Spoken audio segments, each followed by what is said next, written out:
Hello बच्चों, मैं doctor Ravi Dalmia Unacademy परिवार में आपका स्वागत करता हूं। मैं पढ़ा रहा हूं आपको स्ट्रेंथ ऑफ मटेरियल। उम्मीद करता हूं आप लोग एंजॉय कर रहे होंगे। कर रहे हैं कि नहीं कर रहे हैं? तो हम चलिए शुरू करते हैं स्ट्रेंथ ऑफ मटेरियल पार्ट 27। मैंने बच्चों पीएचडी कर रखी है आईआईटी कानपुर से और मैं 14 ईयर से पढ़ा रहा हूँ। और मेरे फेवरेट सब्जेक्ट है, क्योंकि मेरी पीएचडी डिजाइन में है, इसलिए मेरे फेवरेट सब्जेक्ट है strength of material, theory of machine, machine design, mechanics, structure, fluid mechanics and so on. तो बच्चों आप हमारे साथ जुड़ सकते हैं टेलीग्राम चैनल या यूट्यूब चैनल, और चैनल का नाम है द ग्रेट हॉल गेट। तो आप लोग और अपने दोस्तों को और जो लोग गेट की तैयारी कर रहे हैं उनको मोटिवेट कर सकते हैं कि आप चैनल से जुड़िए, और चैनल का नाम है द ग्रेट हॉल गेट। तो बच्चों अनअकैडमी में दो तरह के कोर्स चलते हैं, एक होता है प्लस कोर्स और एक होता है आइकॉनिक कोर्स। प्लस कोर्स में लाइव क्लासेज मिलती है, अनलिमिटेड एक्सरसाइज मिलता है, वीकली टेस्ट मिलता है, स्ट्रक्चर कोर्स मिलता है, क्रैश कोर्स मिलता है। और आइकॉनिक में बच्चों पर्सनल कोच है, dedicated doubt clearing educator and so on. तो बच्चों दोनों में डिफरेंस क्या है? दोनों में थोड़ी फीस का अंतर होता है। ये फीस है गेट और ईएससी के लिए, किसके लिए? प्लस के लिए, और ये आइकॉनिक की। तो आइकॉनिक में जो फीस होती है ये होती है, और प्लस में ये फीस होती है। यहाँ क्या देख रहे हैं कि अधिक महीनों का कोर्स लेने पे हर महीने की फीस क्या होती है? कम होती है, और कम महीनों की फीस कोर्स लेने पे फीस ज़्यादा होती है। तो एडवांटेज किसमें है? अधिक महीनों का कोर्स लेने पे। और मेरा कोड यूज करेंगे रवि D10, तो आपको 10% का एक्स्ट्रा डिस्काउंट मिलेगा। बच्चों इस समय टेस्ट चल रहा है, तो टेस्ट के लिए एनरोलमेंट कीजिए। टेस्ट क्यों जरूरी होता है कि आपने गेट की तैयारी कर रखी है। मान लीजिए किसी ने गेट की तैयारी की है, युद्ध में जा रहा है, तो सब चीज भली बात उसको आती है कि नहीं आती हैं। एग्जाम में क्या होता है, हाथ कांपने लगते हैं या मेंटल टेंशन के कारण सोचने लगते हैं 2 ऊपर होगा, x स्क्वायर होता है कि x क्यूब होता है। तो छोटे छोटे डाउट आ जाते हैं। तो वो जो फियर फैक्टर है उसको खत्म करने के लिए टेस्ट बहुत आवश्यक होता है। तो टेस्ट से आप में कॉन्फिडेंस आता है कि हाँ मेरी तैयारी है। तो इनरोलमेंट करें। और टेस्ट कब से कब तक है? 2 से 30 जनवरी तक 5 मॉक टेस्ट होंगे, और 5 mock test free of cost है। तो देने में क्या दिक्कत है? दीजिए, पता करिए कि आपकी तैयारी कैसी है कैसी नहीं है। तो 2 जनवरी से 30 जनवरी के बीच में एवरी संडे एक मॉक टेस्ट होगा। बच्चों अनअकैडमी में डाउट क्लियरिंग का भी सेशन है। डाउट का मतलब आपका कोई डाउट आता है तो उसको आप अनअकैडमी प्लेटफॉर्म में भेज सकते हैं, और उसका सलूशन आपको आपकी लैंग्वेज में भेज दिया जाएगा। तो बच्चों इस समय अट्रैक्टिव इनाम चल रहे हैं। अधिक जानकारी के लिए आप अनअकैडमी के प्लेटफॉर्म में जाके पता कर सकते हैं। तो बच्चों मैं पढ़ा रहा था थिन सिलेंडर। मैं क्या पढ़ा रहा था? Thin cylinder. तो थिन सिलेंडर में मैंने बताया था कि थिन सिलेंडर कब लेते हैं? जब डायामीटर अपॉन थिकनेस, यहाँ पे डायामीटर का मतलब बाहर की डायामीटर और अंदर की डायामीटर लगभग बराबर है, क्योंकि वेरी थिन है। तो मैंने बताया था थिन सिलेंडर कब होगा? जब d अपॉन t का रेशियो, डायामीटर अपॉन थिकनेस का रेशियो 20 से ज़्यादा होगा, या थिकनेस अपॉन डायामीटर का रेशियो 1/20 से कम होगा। फिर मैंने बताया था कि यहाँ 2 तरह के स्ट्रेस होते हैं, सर्कमफ्रेंशियल या हुप स्ट्रेस, और दूसरा बताया था लॉन्गिट्यूडनल स्ट्रेस। तो इसके लिए मैंने बताया था कि 2 तरह के स्ट्रेस होते हैं। सर्कमफ्रेंशियल स्ट्रेस कितना होता है? PD/2t, और लॉन्गिट्यूडनल कितना होता है? PD/4t। अधिक जानकारी के लिए ये कहाँ से आया कैसे नहीं आया, इसके लिए आप मेरा पिछला वीडियो लेक्चर देख सकते हैं। उसके बाद मैंने कहा था लॉन्गिट्यूडनल स्ट्रेन बताया था। लॉन्गिट्यूडनल स्ट्रेन का मतलब 2 स्ट्रेस थे, एक लॉन्गिट्यूडनल था और एक सर्कमफ्रेंशियल। तो लेंथ की डायरेक्शन में जो स्ट्रेन पैदा होगा, लेंथ की डायरेक्शन का मतलब एक डायरेक्शन में जो स्ट्रेन पैदा होगा वो क्या कहलाएगा? लॉन्गिट्यूडनल। और लॉन्गिट्यूडनल कैसे निकलता? खुद के कारण मतलब एक डायरेक्शन में क्या होगा? सिग्मा L/E, और ये बढ़ रहा है तो प्लस। और ये क्या है? वाई डायरेक्शन में, वाई डायरेक्शन का इफेक्ट एक्स में क्या आएगा? तो वाई डायरेक्शन बढ़ रहा है तो एक डायरेक्शन में इसका इफेक्ट घटेगा, तो माइनस। और म्यू टाइम सिग्मा C/E, दोनों की वैल्यू पुट कर ली थी, और चोरी किया था PD/4t। तो क्या आ गया था? लॉन्गिट्यूडनल स्ट्रेन आ गया था डेल्टा L/L = PD/4te 1 - 2 म्यू। उसके बाद बच्चों मैंने बताया था डायमेट्रिक स्ट्रेन। डायमेट्रिक स्ट्रेन क्या होता है? डायमीटर की डायरेक्शन में, मतलब सर्कमफ्रेंशियल की डायरेक्शन में जो स्ट्रेन पैदा होगा वो कहलाएगा डायमेट्रिक स्ट्रेन। तो खुद के कारण क्या होगा? वाई डायरेक्शन में स्ट्रेन क्या होगा? सिग्मा C/E प्लस में आएगा। क्यों प्लस में आएगा? क्योंकि टेंसाइल है, तो खुद के कारण प्लस में आएगा। और पड़ोसी का मतलब लॉन्गिट्यूडनल का इफेक्ट क्या आएगा? वाई डायरेक्शन में। तो लॉन्गिट्यूडनल क्या कहेगा? एक डायरेक्शन में बढ़ रहा है तो वाई डायरेक्शन में उसका इफेक्ट घटेगा, तो म्यू माइनस। और इफेक्ट क्या था, mu times sigma C upon E. Value put कर दी किसकी किसकी, सिग्मा सी की और सिग्मा, यहाँ पे देखिए यहाँ पे क्या होना चाहिए था, टाइप ऑफ मिस्टेक हो गई थी एक, आपने टोका भी नहीं था, ये सिग्मा यहाँ पे क्या होना चाहिए था, सिग्मा एल, कितना होना चाहिए था, सिग्मा एल। वैल्यू पुट कर दी थी, ये आ गया था, ठीक है। क्योंकि वाई डायरेक्शन में निकाले तो sigma C upon E minus mu times sigma L upon E, और वैल्यू पुट कर देंगे तो क्या आ जाएगा, डायमेट्रिक स्ट्रेन। क्लियर है बच्चों। अब देखिए, अब हम आगे चलते हैं, हम चल रहे हैं वॉल्यूमेट्रिक स्ट्रेन। क्या, वॉल्यूमेट्रिक स्ट्रेन। तो वॉल्यूमेट्रिक स्ट्रेन क्या होता है, डेल्टा वी अपॉन वी। क्या होता है, डेल्टा वी अपॉन वी। कैसे निकालना सिखाया था, अगर वॉल्यूमेट्रिक स्ट्रेन किसके निकालना है, फॉर थिन सिलेंडर। तो थिन सिलेंडर के लिए निकालेंगे, तो थिन सिलेंडर का फॉर्मूला क्या होता है, सिलेंडर है ये, जैसे बच्चों ये सिलेंडर है, ये सिलेंडर है, सिलेंडर की लेंथ कितनी है एल, डायमीटर कितना है डी, ठीक है। तो इसका वॉल्यूम क्या होगा, आप कहेंगे सर वॉल्यूम का फॉर्मूला पढ़ा है, पाई आर स्क्वायर एल। क्या पढ़ा है, पाई आर स्क्वायर एल। इसी को लिख सकते हैं पाई आर की जगह डी बाई 2 का होल स्क्वायर इंटू एल। तो वॉल्यूम का फॉर्मूला क्या आ जाएगा बच्चों, वॉल्यूम का फॉर्मूला आ जाएगा पाई डी स्क्वायर एल अपॉन 4, ठीक है। आपको क्या चाहिए, वॉल्यूमेट्रिक स्ट्रेन। क्या चाहिए, वॉल्यूमेट्रिक स्ट्रेन। तो मैं पिछली क्लासों में बता चुका हूं, वॉल्यूमेट्रिक स्ट्रेन का तरीका क्या होता है निकालने का, delta V upon V. Constant को क्या करेंगे, क्या बताया था कांस्टेंट को, खा जाओ, क्या करो, खा जाओ, जाओ खा जाओ का मतलब यहाँ पे नहीं लेंगे, और डी का क्या हो जाएगा 2 डेल्टा डी अपॉन डी, और एल का क्या हो जाएगा डेल्टा एल अपॉन एल।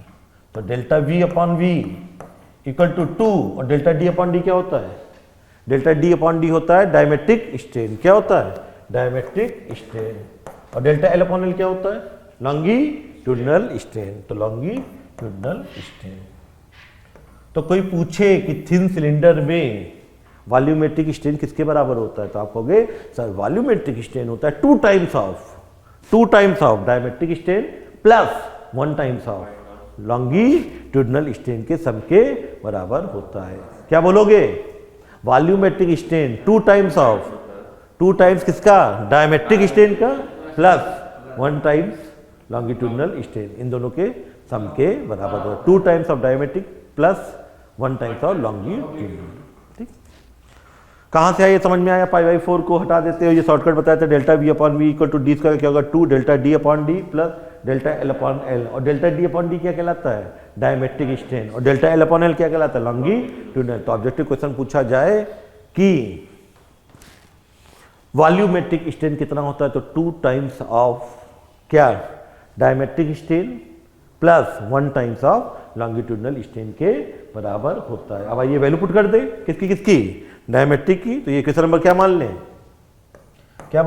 1। तो क्या करेंगे, पुटिंग वैल्यू ऑफ क्या, epsilon L and epsilon D. तो क्या होता है बच्चों, वैल्यू पुट करेंगे तो डेल्टा वी अपॉन वी। तो delta V upon V equal to क्या आ जाएगा बच्चों, ये आ जाएगा आपका 2 एप्सिलॉन डी क्या था, पी डी अपॉन 4TE। देखो ना पीछे क्या निकाला था, एप्सिलॉन निकाला था P D upon 4T 2 minus mu. तो ये क्या था 2 माइनस म्यू, और ये क्या था, ये आपका क्या था, यहाँ पे रखेंगे एप्सिलॉन की जगह, ये हो जाएगा पी डी अपॉन 4TE, और ये था 1 माइनस 2 म्यू। किताब वाले ध्यान रखिएगा, न्यू लिखते हैं, सिंबल लिखते हैं पॉइजन रेशियो का न्यू। मैं क्या यूज करता हूँ, म्यू। तो ये कंफ्यूज मत होएगा, वो लोग क्या यूज करते हैं पॉइजन रेशियो के लिए, न्यू। मैं क्या यूज कर रहा हूँ, म्यू। कोई फर्क, कोई मतलब नहीं, हमने अपना सिंबल यूज किया है।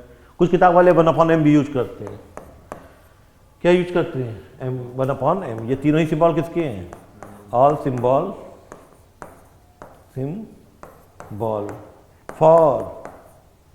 फॉर क्या, पॉइजन रेशियो। तो कंफ्यूज मत होइएगा, कुछ किताबों में आपको हो सकता है कि आपको क्या मिल जाए, म्यू मिल जाए, कुछ किताबों में म्यू मिल जाए, और किताबों में क्या मिल जाएगा 1/m। चलिए आइए मुद्दे पे आते हैं। हम निकाले थे वॉल्यूमेट्रिक स्ट्रेन। तो कितना चोरी कर ले, वही चोरी कर ले जो चोरी करते आए, क्या, पी डी अपॉन 4TE। बच्चों यहाँ क्या हो जाएगा, यहाँ आ जाएगा 4 माइनस 2 म्यू, और यहाँ बच्चों क्या आ जाएगा प्लस 1 माइनस 2 म्यू। तो बातों बातों में वॉल्यूमेट्रिक स्ट्रेन भी आ गया और ये आ गया PD अपॉन 4TE और 5 माइनस 4 म्यू। तो कोई पूछ ले कि वॉल्यूमेट्रिक स्ट्रेन कैसे निकलता है तो बता सकते हो कि नहीं बता सकते हो? Delta V upon V equal to PD upon 4TE 5 minus 4 mu.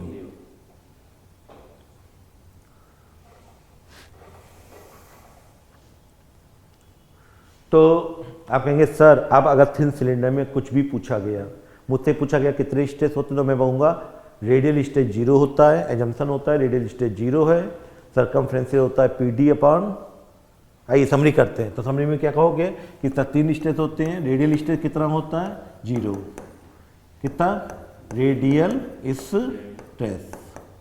Summary करते हैं मेरे साथ। दूसरा क्या होता है सर्कमफ्रेंशियल या हुप स्टेज, कितना होता है PD अपॉन 2T। फिर क्या कहोगे सर लॉन्गिट्यूडल स्ट्रेस कितना होता है PD upon 4T।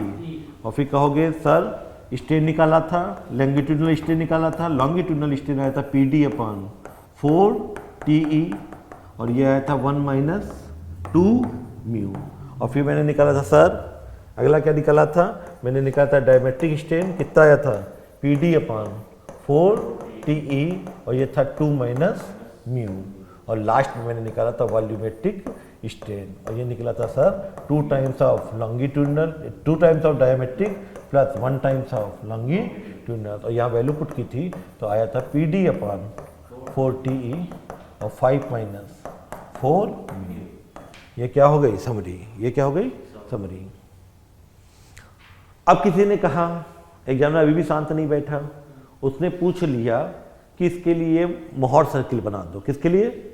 Thin cylinder के लिए मोहर सर्किल बना दो। तो मोहर सर्किल फॉर थिन सिलेंडर बना सकते कि नहीं बना सकते, देखते हैं। सिलेंडर तो कैसे दिखाया था, यहाँ पे 2 थे, अभी बना देते हैं। लेंथ की डायरेक्शन में क्या था, लॉन्गिट्यूडनल था, कितना था बच्चों PD अपॉन 4T। और इसकी डायरेक्शन में क्या था बच्चों, सर्कमफ्रेंशियल था PD अपॉन 2T। मैंने सिखाया था ये एक्स प्लेन है, कौन सा प्लेन है एक्स प्लेन, ये है वाई प्लेन। यहाँ नॉर्मल कितना है PD अपॉन 4T और सीयर कितना है 0, सीयर तो है ही नहीं, तो सीयर है नहीं तो नॉर्मल कितना है PD अपॉन 4T और सीयर कितना है 0। तो इस प्लेन के कोऑर्डिनेट क्या हो जाएंगे, एक कोऑर्डिनेट क्या हो जाएंगे, अगर इसको एक्स प्लेन कह दें और इसको वाई प्लेन कह दें तो नॉर्मल कितना है PD अपॉन 4T और सीयर कितना है 0। और वाई प्लेन कहें तो ये वाई प्लेन माना है तो वाई प्लेन, इसको वाई प्लेन माना है तो वाई प्लेन में नॉर्मल कितना है PD अपॉन 2T और सीयर कितना है 0। और यही मोहर सर्किल में क्या हो जाएंगे, पॉइंट हो जाएंगे, क्योंकि हर एक प्लेन एक पॉइंट हो जाता है मोहर सर्किल के सर्कमफ्रेंस पे।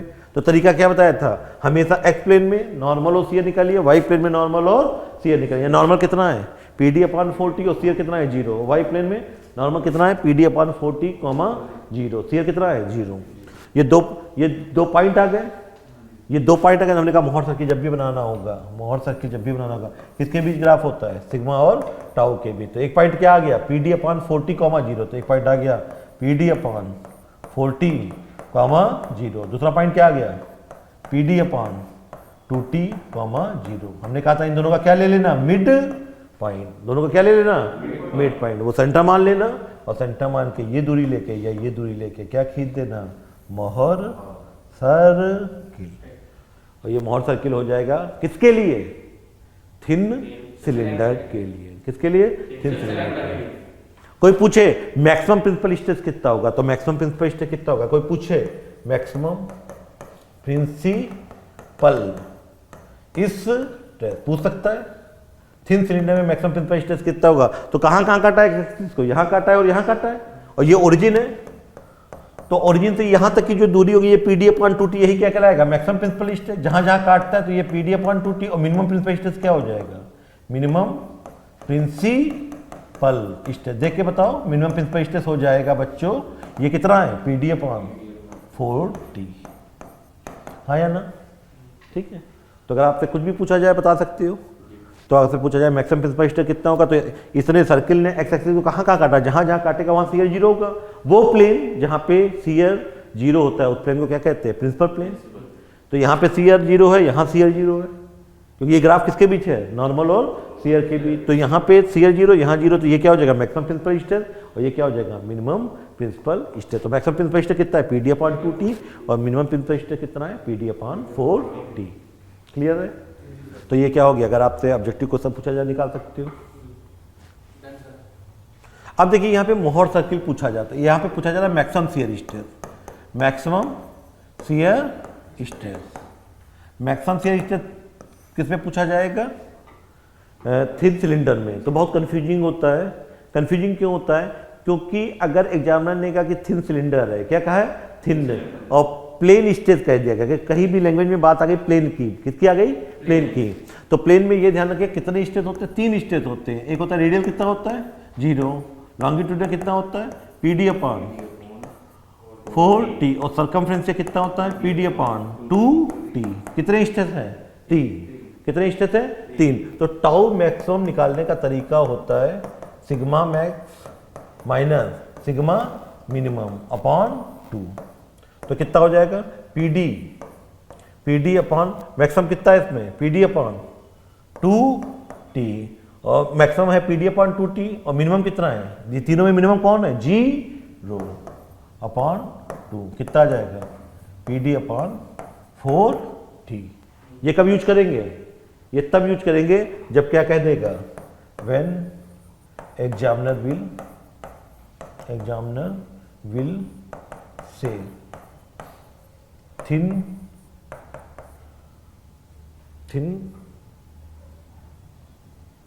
सिलेंडर।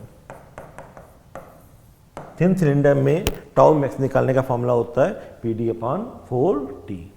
क्यों? क्योंकि थिन सिलेंडर में 3 स्ट्रेस होते हैं। कौन कौन से? रेडियल कितना होता है? 0, और एक होता है लॉन्गिट्यूडनल, और एक होता है सर्कमफ्रेंशियल। तो सबसे मिनिमम कौन होता है? PD अपॉन, ये 0 होता है, और सबसे मैक्सिमम क्या होता है? PD upon 2T। तो कभी भी ये कंसेप्ट देखिए, ध्यान रखिएगा, जब भी लैंग्वेज में पूछा जाएगा, लैंग्वेज में कहा जाएगा plane stress problem, plane stress, plane, यहां कहीं भी लैंग्वेज हो जाएगी प्लेन स्ट्रेस, तो ध्यान रखिएगा तीसरा स्ट्रेस हमेशा कितना मानिएगा? 0। कितना मानिएगा? 0। यदि आपको 2 स्ट्रेस कह देगा, जैसे for example if principal stress are 100 mega pascal and 20 mega pascal, then what is maximum shear stress? Maximum shear stress क्या कहा गया है? प्रिंसिपल स्ट्रेस कितना दे रखा है? 100 और 200 मेगा पास्कल। क्या पूछा है? Maximum shear stress. तो आप क्या कहेंगे? आप पक्के लगाए आएंगे, टाउ मैक्सिमम इक्वल टू होता है sir sigma 1 minus sigma 2 upon 2। क्या हो जाएगा? 100 माइनस 20 अपॉन 2, कितना आ जाएगा? 40 मेगा पास्कल। और ये आंसर क्या हो जाएगा? गलत। ये क्या हो जाएगा? गलत, क्योंकि सवाल में कहा गया है प्लेन स्ट्रेस, अगर कहा गया if principal stress are 100 mega pascal and 200 mega pascal in plane stress problem, in plane stress, क्या कहा है? प्लेन स्ट्रेस प्रॉब्लम, या इसको लैंग्वेज को थोड़ा, यह क्या है? If principal stress are 100 mega pascal and 20 mega pascal in plane stress, then what is maximum shear stress. तो क्या कहा है? प्लेन का नाम ये है, प्लेन का मतलब 2D, और 2D में आप जानते हैं कि थर्ड स्ट्रेस कितना होता है? जेड एक्सिस स्ट्रेस कितना होता है? 0। तो आप क्या करेंगे? तीनों में जो मतलब एक क्या हो जाएगा? सिग्मा 1 कितना हो जाएगा? 100, सिग्मा 2 कितना हो जाएगा? 20, और सिग्मा 3 कितना लेंगे? 0, क्योंकि क्या कहा गया? Plane stress problem. तो जब भी लैंग्वेज में प्लेन स्ट्रेस का बात आ गया तो आप तीसरा स्ट्रेस कितना लेंगे? 0, और फॉर्मूला क्या यूज करेंगे? Tau max equal to sigma max minus sigma minimum upon 2। तो मैक्सिमम कितना है? 100 माइनस मिनिमम कितना है? 0 अपॉन 2, तो कितना आ जाएगा? 50 मेगा पास्कल। आप कहोगे सर ये तो कंसेप्ट हमने कभी लगाते नहीं थे, हम तो हमेशा सिग्मा 1 माइनस सिग्मा 2 अपॉन 2 लगाते, तब भी आंसर आ जाता था। क्योंकि देखिए क्यों आ जाता था? क्योंकि यहाँ पे सेम नेचर है, 100 मेगा पास्कल और 20 मेगा पास्कल, कितना है 100 मेगा पास्कल और 20 मेगा पास्कल। यही सवाल में बना था, if in plane stress principal stress are 100 mega pascal and -20 mega pascal, what is maximum shear stress, what is maximum shear stress. ठीक है, तो अगर आपको कंसेप्ट ये नहीं भी पता कि सिग्मा 3 जीरो लेना है, क्योंकि प्लेन स्ट्रेस लिखा है, क्या लिखा है प्लेन स्ट्रेस, तो प्लेन स्ट्रेस लिखा है, तो प्लेन स्ट्रेस लिखा है तो आप लिखेंगे, नहीं भी पता है तो आप क्या कहते हैं, सिग्मा 1 कितना लेते 100 और सिग्मा 2 कितना लेते -20 और टाउ मैक्स लगाते तो सिग्मा 1 माइनस सिग्मा 2 अपॉन 2, तो क्या होता 100 + 20 अपॉन 2, कितना आ जाता 60 मेगा पास्कल। और अगर प्लेन स्ट्रेस के हिसाब से मेरे हिसाब से चलते सिग्मा इक्वल टू कितना होता 100, सिग्मा 2 कितना होता -20 और सिग्मा 3 कितना होता 0। क्यों 0 लिया है, तो ये सवाल में क्या लिखा है प्लेन स्ट्रेस, और प्लेन स्ट्रेस में थर्ड स्ट्रेस कितना होता है प्रिंसिपल स्ट्रेस 0, तब भी लगाते हैं तो टाउ मैक्स कितना आता है sigma max minus sigma minimum upon 2, तो कितना आता है मैक्सिमम कितना है 100 और मिनिमम कितना है माइनस, तो माइनस प्लस 20 अपॉन 2, कितना आ जाएगा 60 मेगा पास्कल, 60 मेगा पास्कल। बात समझ में आई कि नहीं आई? तो आप चाहे यहाँ अंतर क्यों नहीं आ रहा है, क्योंकि एग्जामिनर ने कोई सवाल दिए होते हैं उसमें एक टेंसाइल दिया होता तो एक कंप्रेसिव, तो आपने अगर गलती की है तो गलती नहीं होती, क्योंकि यहाँ पे मेरा वाला आंसर और ये वाला आंसर दोनों सेम आ रहा है। गलती कब होगी, जब सिग्मा 1 और सिग्मा 2 दोनों सेम नेचर के होंगे, दोनों टेंसाइल होंगे या दोनों कंप्रेसिव होंगे।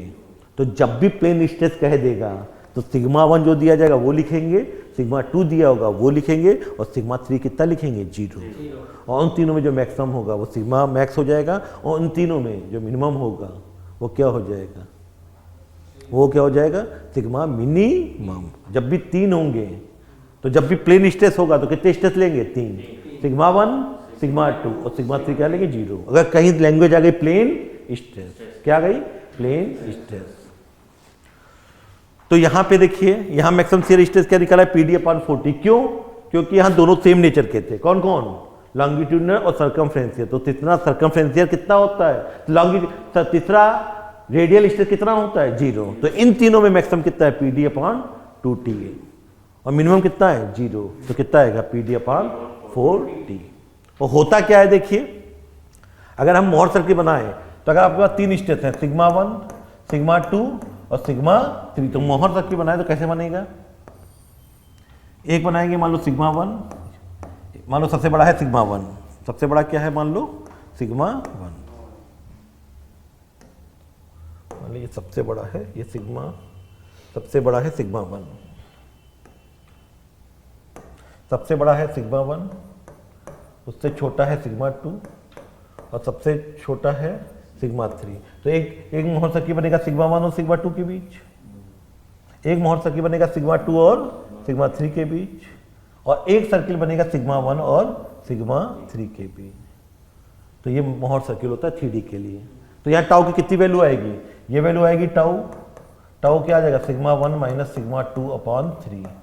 ये वैल्यू कितनी आएगी बच्चों, यहाँ वैल्यू कितनी है सिग्मा 2 या कितना है सिग्मा 3, तो टाउ मैक्स क्या आएगा रेडियस के बराबर होता है, तो कितना होगा सिग्मा, बोलो सिग्मा मैक्स ना कह के इसको बोलते हैं, यहां निकालेंगे तो क्या आएगा सिग्मा,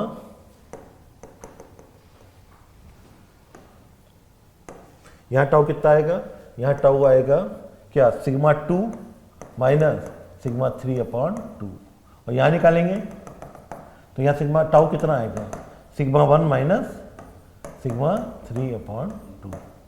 तो कौन सा लेते हैं, हम तीनों लिखते हैं सिग्मा 1 माइनस सिग्मा 2/2, और क्या लिखेंगे सिग्मा 2 माइनस सिग्मा 3/2 और सिग्मा 1 माइनस सिग्मा 3/2। इन तीनों में जो मैक्सिमम होगा वही मेरा क्या हो जाएगा टाउ मैक्सिमम हो जाएगा। या इसी को हम शॉर्टकट में लिख सकते हैं, अगर इफ शॉर्टकट में कह सकते हैं if 3 principal three principal stage sigma 1 sigma 2 sigma 3 are given तो हम हमेशा क्या यूज कर सकते हैं, टाउ मैक्स के लिए यूज कर सकते हैं सिग्मा, इन तीनों में जो मैक्सिमम, तो sigma maximum minus sigma minimum upon 2। ठीक है, तो चाहे तीनों निकालिए, क्योंकि 3D के लिए ये मोहर सर्किल है। पहला सर्किल किसके बीच बनेगा, सिग्मा 1 सिग्मा 2 के बीच, दूसरा सिग्मा 2 सिग्मा 3 के, और तीसरा सिग्मा 1 और सिग्मा 3 के बीच। तो यहाँ पे ये टाउ आएगा, यहाँ पे ये टाउ आएगा, और यहाँ पे ये टाउ आएगा। कौन सा टाउ लो है, जो सबसे बड़ा होगा। तो इन तीनों में जो बड़ा होगा वही मेरा क्या होगा, टाउ मैक्सिमम। तो या तो ये यूज करिए या फिर हम डायरेक्ट यूज करें कि इन तीनों में सिग्मा 1 सिग्मा 2 सिग्मा 3 है, तो टाउ मैक्सिमम निकालना हो तो टाउ मैक्स निकालने के लिए हम यूज करेंगे sigma max minus sigma minimum upon 2। तो दोनों एक ही बात है। तो ध्यान रखिएगा, जब भी प्लेन स्ट्रेस की बात होगी तो फॉर्मूला क्या यूज करेंगे, प्लेन स्ट्रेस में थर्ड डायरेक्शन में स्ट्रेस कितना होता है, 0। तो क्या यूज करेंगे, sigma max minus sigma minimum upon 2। दिक्कत कहाँ नहीं आती है, जहां पे दोनों का अपोजिट नेचर होता है, तो वहां पे चाहे अगर नहीं भी माना तब भी वही आएगा और माना तब भी वही आएगा। लेकिन दिक्कत कहाँ आती है, जहाँ सेम नेचर होता है। सेम नेचर में अगर तुमने नहीं माना तो गलत हो जाएगा, और क्योंकि प्लेन कहा गया है तो थर्ड डायरेक्शन का स्ट्रेस लेंगे कि नहीं लेंगे, लेंगे। और कितना लेंगे, 0। तो प्लेन स्ट्रेस में जेड डायरेक्शन में स्ट्रेस कितना होता है, 0। तो सिग्मा 3 कितना लेंगे, 0। तो आंसर क्या आएगा, 40 आता कि 50 आता, 50। तो यहाँ पे मैक्सिमम शियर स्ट्रेस की बात करोगे तो यहाँ के अगर यहाँ पे 3 है, रेडियल स्ट्रेस कितना है, 0। दूसरा क्या है, longitude PD upon 40। Same nature के हैं, सेम नेचर के, इसलिए हमको अगर कहा जाए कि टाउ मैक्सिमम कितना होगा, तो टाउ मैक्सिमम क्या होगा। यहाँ पे अगर मोहर सर्किल बनाने के लिए कहा जाए, मोहर सर्किल बनाया जाता है तो कौन कौन सा आ गया, एक आ गया सिग्मा 0, एक क्या आ गया PD अपॉन 4T, और एक क्या आ गया PD अपॉन 2T। तो एक सर्किल यहाँ बन जाएगा, एक सर्किल यहाँ बन जाएगा, और एक सर्किल यहाँ बन जाएगा। बात समझ में आई कि नहीं आई, ठीक है। तो अगर आपसे कहा जाए मैक्सिमम शियर स्ट्रेस निकालिए तो कितना होगा, PD upon 4T। Thin cylinder में ये जंक्शन होता है, रेडियल स्ट्रेस कितना होता है, 0। तो कितना होगा, PD अपॉन 4T। और यही कंसेप्ट जब भी कह देगा क्या, प्लेन स्ट्रेस, कहीं भी प्लेन लिख दिया जाए तो थर्ड डायरेक्शन का स्ट्रेस कितना लेंगे, 0। सिग्मा 1 है, सिग्मा 2 है, सिग्मा 3 है, उनमें से जो मैक्सिमम, अगर प्लेन स्ट्रेस नहीं लिखा है, जब तो जो स्ट्रेस है सिग्मा 1 माइनस सिग्मा 2 अपॉन 2, लेकिन कहीं प्लेन शब्द आ गया तो प्लेन में क्या लिखेंगे, सिग्मा 1 दिया है, सिग्मा 2 दिया है, और सिग्मा 3 कितना लेंगे, 0। और फिर टाउ मैक्स निकालेंगे। तो सिग्मा 3 0 कब लेंगे, जब लैंग्वेज में क्या लिखा होगा, प्लेन स्ट्रेस, क्योंकि प्लेन स्ट्रेस में जेड डायरेक्शन में स्ट्रेस कितना होता है, 0। सिग्मा 3 कितना लेंगे, 0। और फॉर्मूला क्या यूज करेंगे, इन तीनों में जो मैक्सिमम होगा वो मैक्सिमम लेंगे, इन तीनों में जो मिनिमम होगा वो मिनिमम लेंगे, और sigma max minus sigma minimum upon 2। जो बोलना चाहते हैं समझ में आया कि नहीं आया।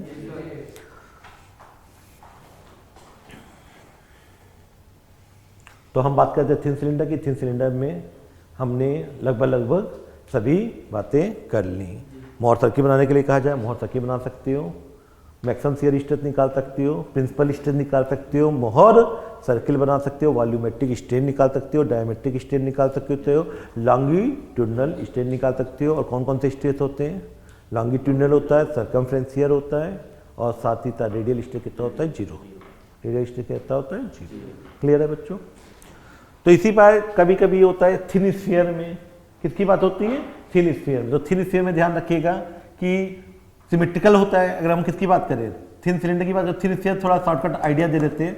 थिन स्फीयर में यहाँ पे दोनों स्ट्रेस सेम होते हैं, चाहे इसकी डायरेक्शन में को चाहे डायरेक्शन में को, लेंथ की डायरेक्शन में को चाहे, सभी स्ट्रेस बराबर होते हैं। स्ट्रेस कितना होता है इसमें, PD अपॉन 4T। कितना होता है, PD अपॉन 4T। चाहे उसको डायमेट्रिक स्ट्रेस कहो चाहे हो, सभी स्ट्रेस बराबर होते हैं। और कितने होते हैं, PD अपॉन 4T। तो कोई पूछे कि यहाँ पे अगर कोई पूछ रहे थे लॉन्गिट्यूडनल या डायमेट्रिक कितना होता है, तो PD अपॉन 4T। तो कोई पूछे थिन स्फीयर में हर डायरेक्शन में स्ट्रेस सेम होते हैं, और वो कितना होता है, PD अपॉन 4T। ये मैं नहीं कह रहा हूँ, ये डेरिवेशन में आता है। किसके लिए, थिन स्फीयर, सिलेंडर के लिए नहीं, थिन स्फीयर के लिए।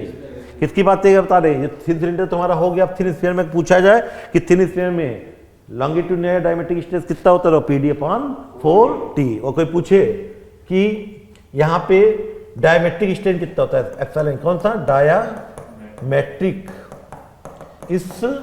10। तो क्या हो जाएगा, आप कहेंगे डिब्बा बनाया सर, ये बनाया, इस डायरेक्शन में भी कितना होता है PD अपॉन 4T, इस डायरेक्शन में भी PD अपॉन 4T। तो डायमेट्रिक स्ट्रेन कितना आएगा जल्दी बताइए, तुम्हारे कारण सिग्मा के कारण PD upon 4T upon E बढ़ रहा है, और इसके कारण क्या होगा, ये बढ़ रहा है वाई डायरेक्शन, तो एक्स डायरेक्शन में इसका इफेक्ट घटेगा, तो minus mu times PD upon 4T upon E। चोरी कर लीजिए, तो चोरी करेंगे कितना, वही PD अपॉन 4TE, और ये क्या हो जाएगा 1 माइनस म्यू। तो कभी थिन स्फीयर के बारे में पूछ लें, तो थिन सिलेंडर तो क्लियर है, थिन स्फीयर के बारे में पूछ लें तो आप कहोगे चाहे एक्स डायरेक्शन हो, चाहे वाई डायरेक्शन हो, चाहे कोई भी डायरेक्शन हो, हर जगह कौन सा स्ट्रेस सेम होता है। लॉन्गिट्यूडनल कहो चाहे डायमेट्रिक कहो, यहाँ पे डायमेट्रिक और लॉन्गिट्यूडनल कहो चाहे डायमेट्रिक कहो, चाहे हुप स्ट्रेस को कुछ भी कहो, सब कितना होता है PD अपॉन 4T, जहाँ P क्या है प्रेशर है, D क्या है डायमीटर है, T क्या है थिकनेस। तो अगर आपसे कोई पूछा जाए डायमेट्रिक स्ट्रेन निकाल दो किसके लिए, for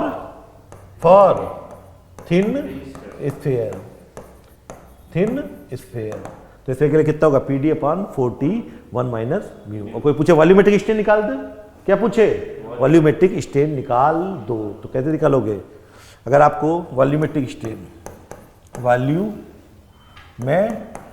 strain for thin sphere, thin sphere के लिए पूछा जाए तो आपको वॉल्यूम का फॉर्मूला लिखेंगे, वॉल्यूम का फॉर्मूला कितना होता है 4/3 पाई r क्यूब, 4/3 पाई r क्यूब। डायमीटर के चेंज में करें तो डायमीटर में चेंज करेंगे तो 4/3 पाई d की जगह r की जगह d/2 का होल क्यूब। तो ये सॉल्व करोगे तो v इक्वल टू क्या हो जाएगा पाई d क्यूब अपॉन 6।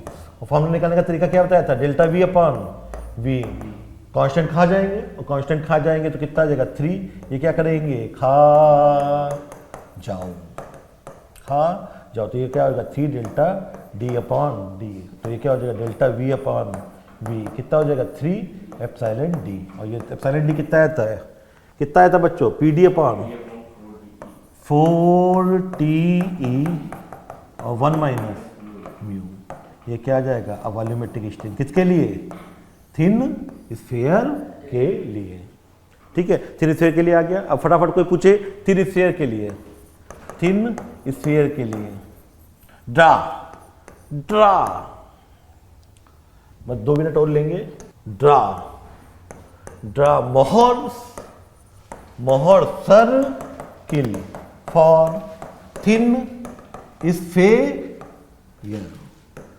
मान लो मैंने पूछ लिया, मैंने ऑब्जेक्टिव को पूछ लिया कि मोहर सर्किल डालिए किसके लिए, थिन स्फीयर के लिए, तो आपको सर इधर भी कितना था, इधर भी कितना था PD अपॉन 4T, इधर भी कितना था PD अपॉन 4T, तो ये एक्सप्लेन है, तो एक्सप्लेन में नॉर्मल कितना है PD अपॉन 4T और शियर कितना है 0, तो इसको एक्सप्लेन मान लिया, इसको क्या मान लिया बच्चों वाई प्लेन, तो एक्सप्लेन के कोऑर्डिनेट क्या हो जाएंगे, नॉर्मल कितना है PD अपॉन 4T और शियर कितना है 0, वाई प्लेन में नॉर्मल कितना है PD अपॉन 4T, शियर कितना है 0, तो वाई प्लेन में भी PD अपॉन 4T, 0। मोहर सर्किल बनाएंगे दोनों पॉइंट क्या करेंगे, कोइंसाइड कर जाएंगे कि नहीं कर जाएंगे, तुम ही मेरे एक्स प्लेन हो, तुम ही मेरे वाई प्लेन हो, तो तुम ही मेरे एक्स प्लेन हो और तुम ही मेरे वाई प्लेन हो।